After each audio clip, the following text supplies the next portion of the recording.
Welcome, everyone, to another amazing episode of the 100% podcast, where you are 100% messed up and 100% lovable. On our show today, we have an amazing guest, Caty, and she has written a book called Cultivating Freedom, as well as a part of She Thrives. So please welcome to the stage a brave, amazing woman who is here to share her story of the things that she has gone through and also overcome so that we can all understand that even though we're all messed up, we are still lovable and can transform our lives. So, welcome, Caty. Thank you. Thank you for having me. My pleasure. So, where would you like to start in regards to sharing your uncomfortable but powerful story of emotional or physical abuse? So, and the lies that you told yourself that allowed you to attract and stay in that relationship. Well, I can probably start where I started to journal. I started to journal about our marriage. I was going to a counselor for about a year and a half before I actually left my marriage, trying to put the pieces together, trying to figure this all out. I was married for 33 years. I technically am still married. Still haven't come to a settlement yet. We're very close. But in our 28th year of marriage, that's when I started getting help from the medical field on what my husband had. And they said that they figured it was narcissistic personality disorder, but until he is properly assessed, they can't be put a definite label on him. But we talked about bipolar and everything, and I really think that the medical field is right on the money for what they figure he is and what I've experienced and gone through. So that was a bit frustrating, and I learned all I could about it and trying to figure it out because I wanted my marriage to work. Yeah. I wanted to have a lifelong partner and a retirement on the farm. And I realized that that wasn't going to happen because each year progressed. You could see him diving deeper into this disorder. And so that's where I had to kind of make some hard calls and hard decisions. And I had to prepare myself to leave, That's you know. so brave of you. Can you speak a little bit about, please, some of the behaviors that you experienced that you first were like, maybe it's not a big deal, but as time grew, it became worse and worse for you?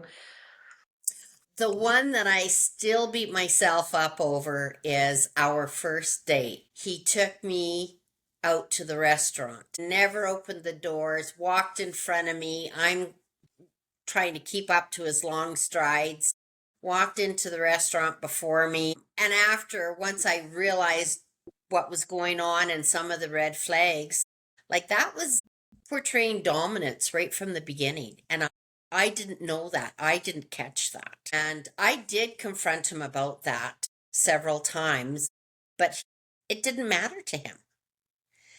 That was one. And then shortly after we were married, he always criticized my driving. So I had to pick him up from the field. And I had my daughter from a previous relationship with me in the truck. And he was standing a little ways from the truck, and I came pulling into the field, and he ran for the tractor. And because I thought I'll slide over, he'll hop in the driver's side. I don't have to listen to him criticize my driving. So this is first, we're not even married a year. And this is how I'm starting to act. And he got in the truck and his whole body went stiff and he was enraged and he was hollering at me that I tried running him over. And I looked at him and I started laughing because do you know how ludicrous that sounds? Like we're just newly married, not even married for a year, and I'm trying to run him over. And at that point, my laughing stopped, and I realized that there are some major issues with this man. And yeah, that So was my big one. let's talk about that. Your first date, you saw red flags. You saw signs of dominance, of inconsideration, of lack of attention to you. And yet, even though he was clearly not focused on you, focused on making you feel safe or cared for or a priority, what did you tell yourself during the first date or after the first date? What were you thinking, if you can remember back, that you allowed yourself to continue? Yeah, and that whole thing, when I look at it, honestly, he was the package I wanted. I wanted to live on a farm. His whole family knew my family, like right back to my grandfather. And there was a connection with the families like that. And so that's what I was attracted to, I believe, was the whole dynamics of living on a farm and raising children on the farm. And I believe that my desire for that overshadowed everything that he was doing. And I do believe when I wrote my memoir book, the question I kept asking myself is, why did I allow this to happen? And that's when I went back to my childhood and started writing from my childhood so I could understand where my boundaries were stripped down and how it affected me in the future. Can you share a little bit about that? How were your boundaries pushed when you were younger and, in your words, stripped down? That you had weak boundaries, that even though this man's behavior was clearly not what you wanted for a life, you removed your own boundary of truth, ignored that, and were just like, but I want kids on a farm and he could do that for me. So the boundary between reality and fantasy and wanting what you want, even though it's not really there. Can you talk a little bit about that? Something you've explored or what you felt came from your childhood? Okay. My dad was a severe alcoholic, and my mom left him. I was in grade 3 and my brother was in grade 1. So at that point, we moved from the farm into a small town. My mom worked an hour away from our home and had to commute an hour one way every day. We had a great aunt that lived kitty corner from us, but my brother and I were left on our own. We came home from school at dinner time, cooked our own soup, went back. It was our responsibility to wash the dishes. We learned to rely, and we had that tight knit, before between each other. And then so we were becoming fairly independent. We could solve problems on our own. We were good that way. And then a couple years later, I had a stepdad move in. And that's when the boundaries started getting stripped away. And I noticed that, we had to run his bath water. We had to put his t-shirt and undershirt on the toilet waiting for him. And then when he got out, we had to serve him a glass of milk, and suppers are on the table at 6 o'clock. And there's never a compliment over the supper. And what Like, happens if you didn't do that? What did you think would happen, or what would happen if he was not treated the way he expected? well, I know at that time the strap was very prevalent, like back in those days, my brother even got a strap at the school. Like, you never hear about that anymore. And I did. There was a couple of times where he took my brother down to give him the strap in the basement, and I followed, and I stood between him and my brother, and I wouldn't let him touch him. For those listening who aren't familiar, can you explain what the strap is? Well, the strap is like a leather belt, and it's a way of disciplining. And, back in the years, that's how they disciplined. And the way society's going and progressing, like, that's abuse now. That's unheard of. You would probably be up on charges if you did that now. Amazing. So keep going. So you had this horrible stepfather who would demand all of these things from you. And that if you didn't please him and acquiesce to his needs, then you would essentially be beat. And so that, or hit, or the strap was Yeah. potentially there.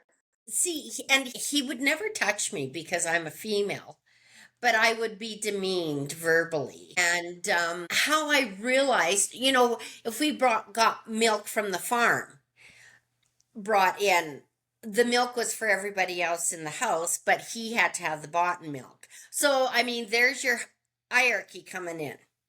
You know, he gets the boughten, we get the farm.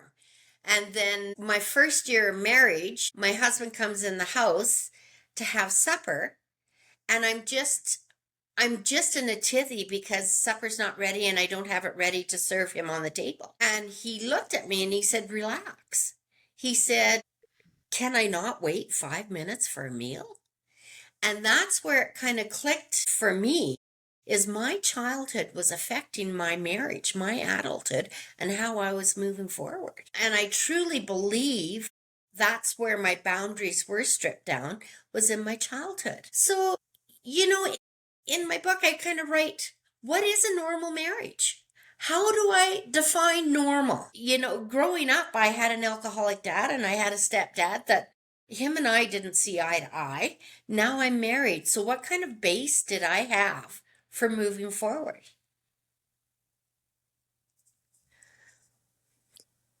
It's true. A lot of women do not have good role models and good understanding of what a healthy relationship is between a man and a woman, which is what I'm doing, which is re-educating women on what a healthy relationship looks like, and especially firstly what it looks like with yourself.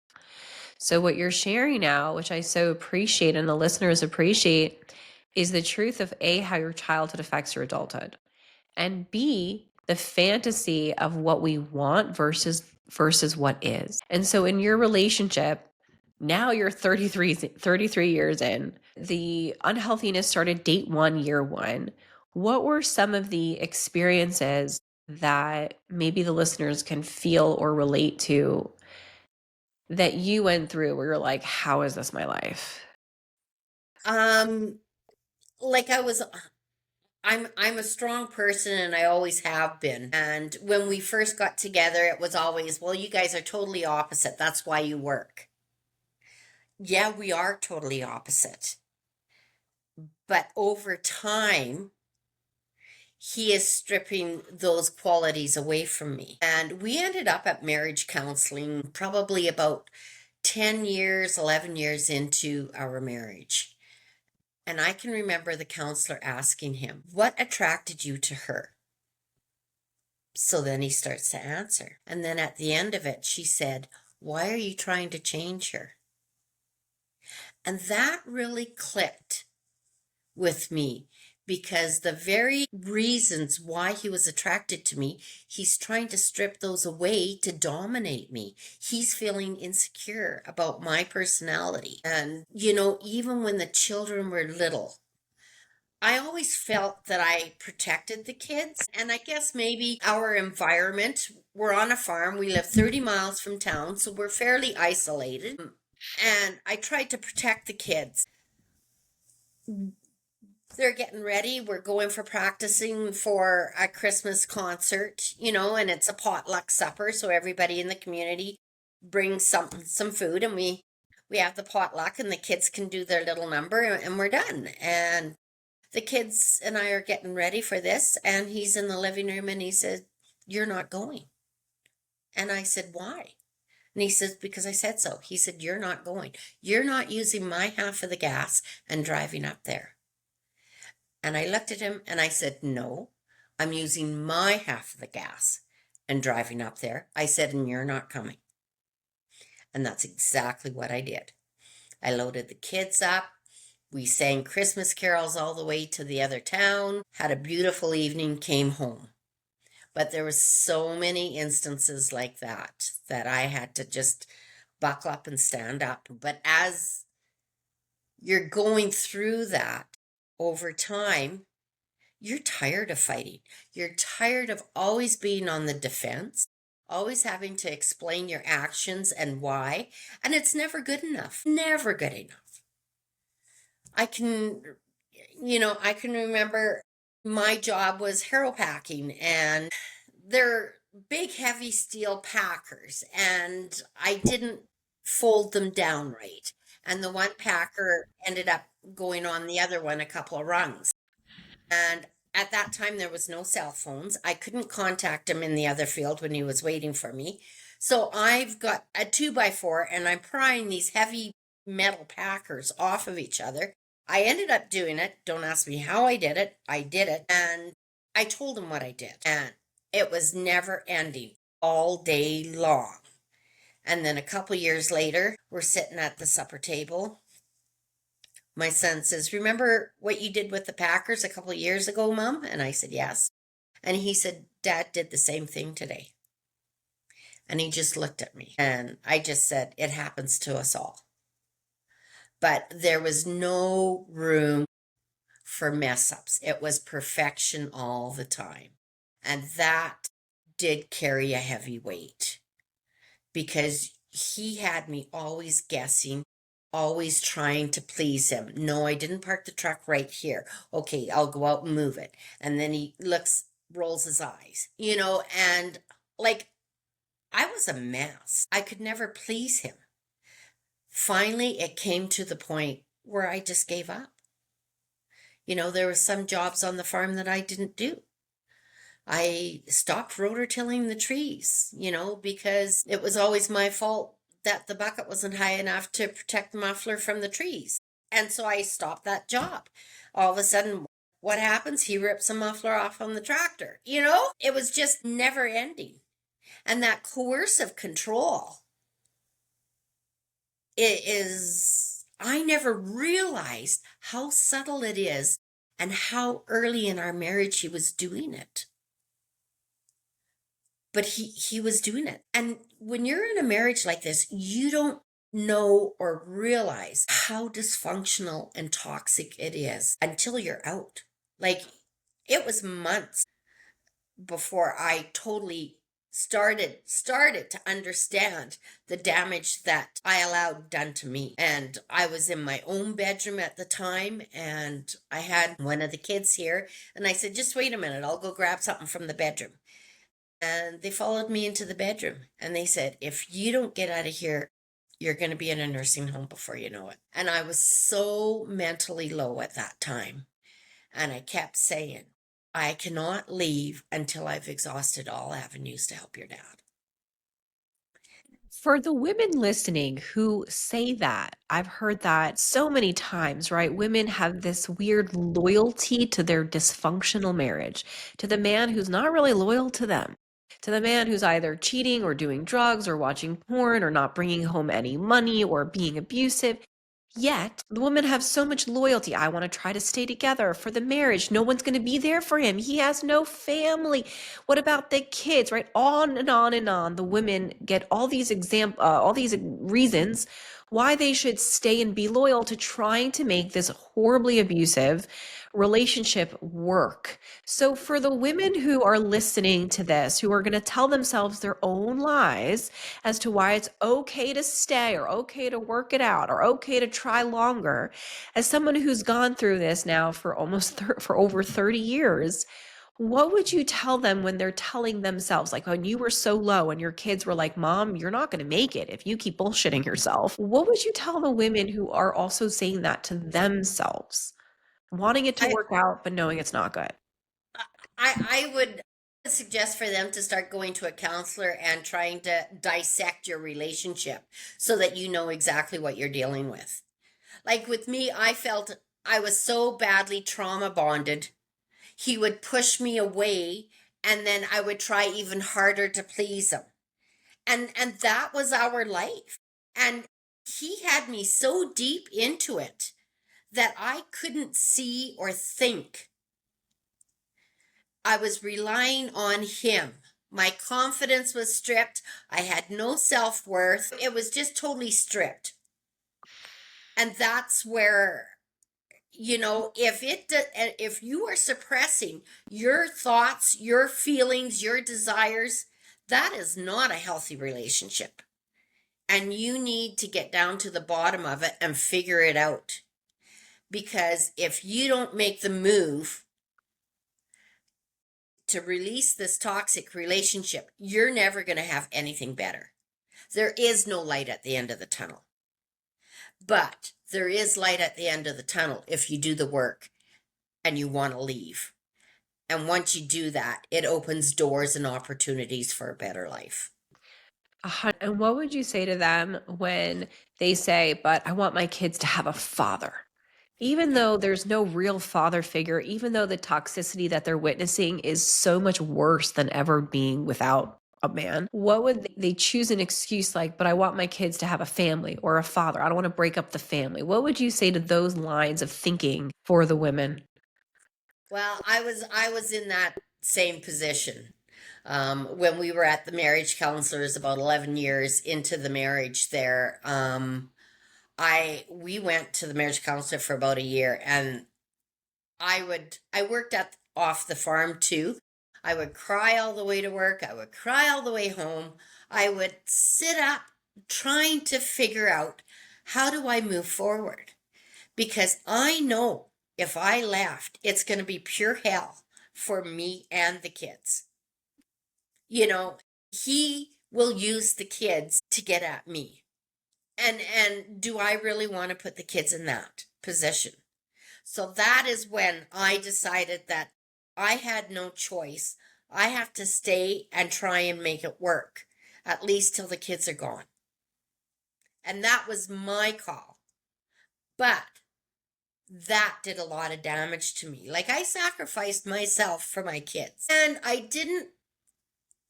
felt I was protecting them. But we had cousins that always used to come to the farm, and they stopped coming. And once I left, they said to me, "We knew something was going on." And I said, "How did you know?" And she said, "We were all there. Something funny happened at the supper table, and all the kids looked to their dad to see if it was okay to laugh." She said, and that's when we stopped going, because we knew something was going on.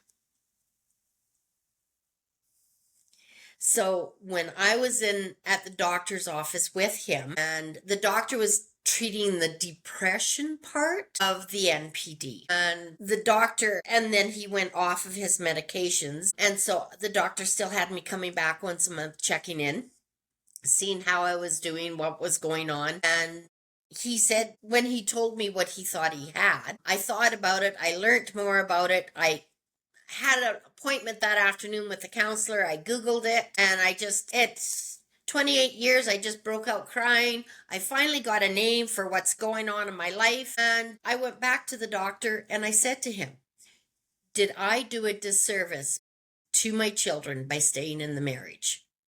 And he said, "Caty, don't go down that path." And I didn't, because I think it was more important for me to focus on healing and moving forward instead of going back to regrets. A very hard road to go back down into what you cannot change. It could only cause more pain physically and emotionally in your life. But for mommies listening, staying because you want them to have a father or a family are concepts like Caty had about living on a farm. They're concepts. The reality is we need less. We need stability. We need predictability. We need safety. We need an ability to feel safe to express ourselves and to laugh or cry or say the wrong things or act out and not be afraid. And so it's important not to think of concepts of like what a family is or a father is, but what's actually bringing joy versus pain in my life and in my kids' life. And instead of going lofty, go low into the details of the reality of what we really need to be healthy and happy adults. And for me, it was the safety. It was the safety of my kids. You know, the best thing for me was to try and stay here and protect them, as opposed to leave and then he gets them 50% of the time and I have no control over that. So that's kind of what I was faced with. And that's one thing that one of my children said: "You raised us to find a mate with unconditional love, that loves us unconditionally." And she said, "You didn't have that, Mom." And I said, "I know I didn't. I thought I did. I thought I had the perfect man. Like, if you asked me 40 years ago if I'd be going down this path, I would have said, ah, you're crazy, you know? And, but I mean, what I saw was a gentleman taking his mom to the hairdresser, looking after his mom, doing things for his mom. And I'm thinking, look at how well he looks after her. He's going to look after me, he's going to love me. But no, like, and that was probably the hardest pill to swallow in all of this, was realizing he didn't love me. It was a conditional love on what I could give him and what I could bring to him. It wasn't an unconditional love. Like, towards the end of our relationship, I'm done living like this. I've had it. And we're fighting more. And I'm starting to get a voice. I'm starting to stand up for myself. And he would say, Caty, I want you to leave. Just leave. Think of it as an adventure. Or, why would you hire a lawyer unless you want more than you deserve? So who deems what I deserve? And when you look back at the whole picture, I sold some family land to invest into our farm. And within the first couple of years I did that, I had the money in the bank, and he took the money out and gave it to his mom to pay off some land. And we didn't even discuss this. And then he comes home and tells me what he did with my money. And I said, that's a lot of money. And he said, but I put your name on the quarter. Well, I should hope so, because I paid for the damn quarter, you know? And then I looked at him, and all he said was, he started to laugh, and he said, sucks to be you. I guess I was educated.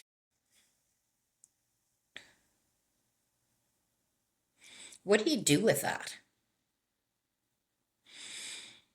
I tolerated too much.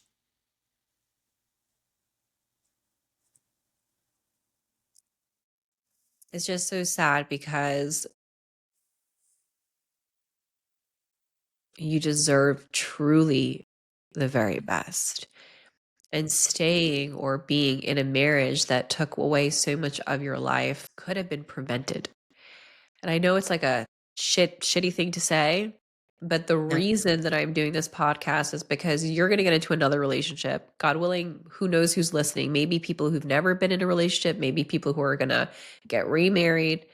But these things that we're talking about, the narcissism, the dominance, the control, the ways that they're way too connected to their mothers. Just so you know, a sign of someone who's not healthy when they're a grown adult is that they speak to their mom every day or all the time or do things for their mom. A grown adult is not supposed to have a wifey relationship with their mom, like a husband wifey relationship. And so listen to the sweet, amazing Caty who's giving you gems and gold of signs that are replicable. All of these patterns are repeated over and over again. So, Caty, what do you do when someone just looks at your face and says, sucks to be you? Like, where do you go from there? What did you do after that? Like, I'm shocked. Now I'm with him. We have 3 kids. How do you move forward? Other than chalking that up for experience. So a few years down the road, I sold some more land. And I said to him, out of curiosity's sake, I said, what do you think we should do with this? And he said, put it in the bank account. We'll live off of it.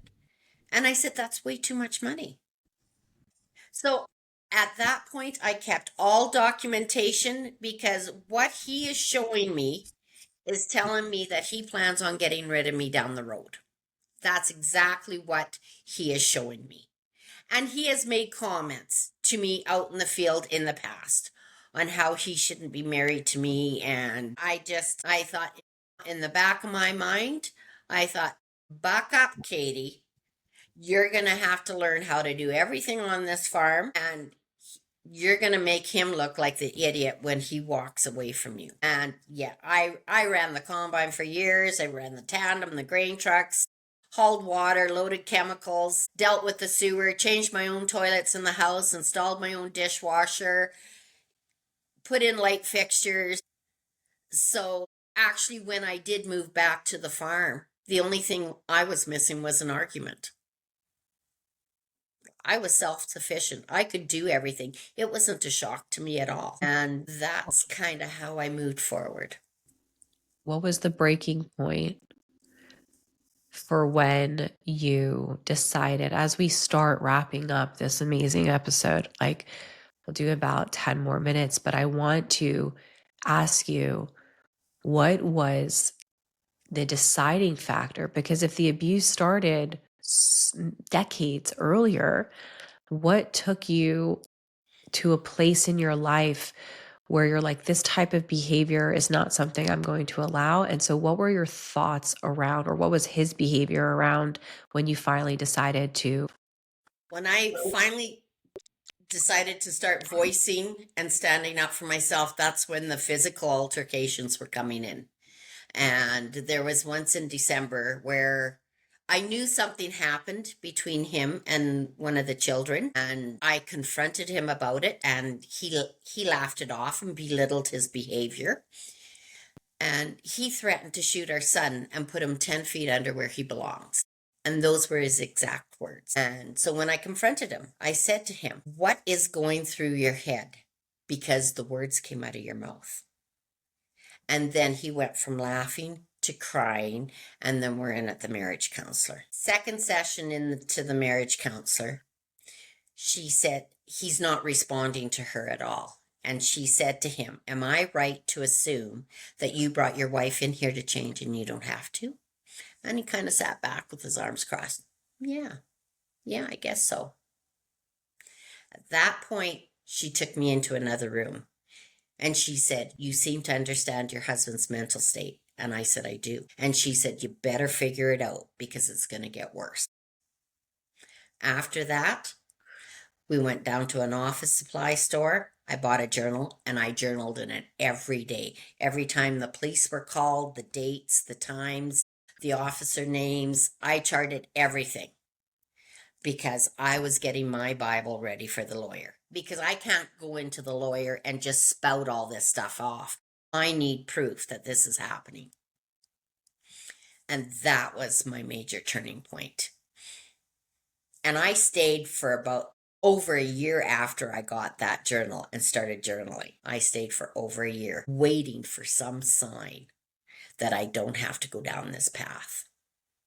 That you don't have to go down it, even after all the abuse, even after he hit you and threatened your children and the insanity, and you were still praying that you didn't want to do it. Why? I guess I came from a broken home and I didn't want my children to be in that position. But you know what? That was a main driving factor behind writing this book was education. I want the kids to realize the red flags, the examples. I want to educate them so they don't walk the same path. And so that's why this book, it is a memoir, but it is written as an educational Bible. So if you're wondering if you're in a relationship like this, I've got cheat sheets at the back of the book for signs of a narcissist, signs that you're dealing with that you've been abused, a checklist if you're thinking about leaving, questions that you should be asking a therapist and a lawyer, because when you're preparing to leave, you need a team. You need a therapist, you need a lawyer, you have your 2 or 3 people that you can ride or die people that you can count on. And that is your team. And then once you have your team in place, then you can make your move. What was your thought when you said you didn't want to go down that road? Even though you were a year after with the journal, what was the resistance? Why did you think a broken home, because you came from a broken home and you didn't want to repeat that, was worse than a safe life? I loved him. Isn't that crazy? How we can love people who are so not lovable or so mean to us. Yeah. So what do you do? And that's why I say it, that was the hardest pill to swallow, was realizing he didn't love me. Yeah. He used me. Yes.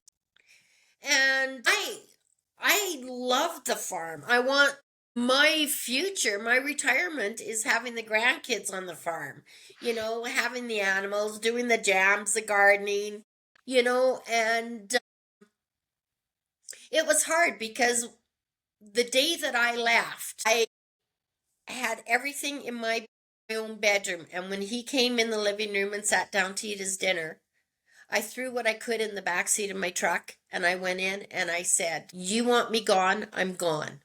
But I'm not going to be responsible for your actions on this farm." I walked away from a 33-year marriage and a farm business that we built, and I drove away. And I wasn't sure what was happening. The only thing that I was sure of was I'd be dead if I stayed. For the women listening, what and so many women die, which I'm sure you know, Caty. So Yeah. many women actually die. What would you say to somebody that sees all the signs but hasn't gone to the place of the shit show? I work with women. I'm a relationship expert. I've been doing this for 20 years. Somehow women wait till they're dead or almost dead to finally leave. And what you're doing is trying to educate women of like, you don't need to die and you don't need to spend your whole life almost dead. You can live and leave a lot earlier and not wait until the shit hits the fan for it to be hard enough or strong enough or scary enough for you to leave. So you were in that state where you knew that if you stayed, you wouldn't live, which is when most women leave. But what would you tell women if you can just speak into their soul as to why leaving a lot earlier than that, while it's hard because it's not so obvious, is for their best? Well, some of the issues that I'm dealing with is lack of confidence. I've had to really work on that. They rewire your brain to depend on them and to think of them first. And when you're out, a lot of people have trouble because they're always thinking about the other person. Well, they've trained you that way. And the only way that you're going to break that is if you go back and start dissecting all the treatment and the behaviors that you went through so that you can recognize it next time and it won't happen.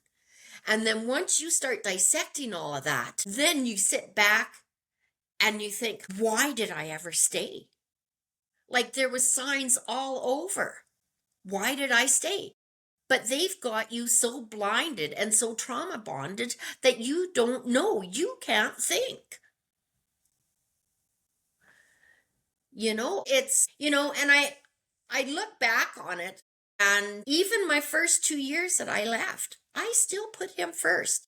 Through the lawyer's decisions and everything, I still put him first. And it wasn't until a couple years in, and I saw my life slipping away. He's bringing women to the farm and entertaining women in my home. And I can see it all slipping away, and there's nothing I can do. I was devastated. I was absolutely devastated. But I do believe there is higher ups that look after you.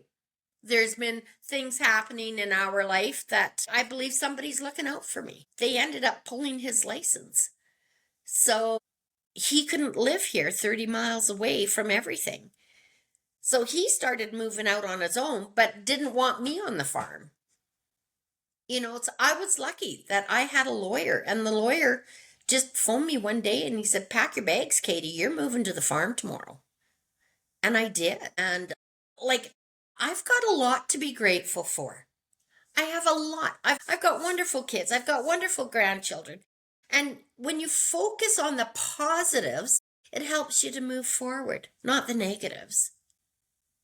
You know, I will say one of the issues too that I'm having problems with right now is I cannot even accept a hug from anybody. And I don't think my brain has gotten the message that I'm actually safe.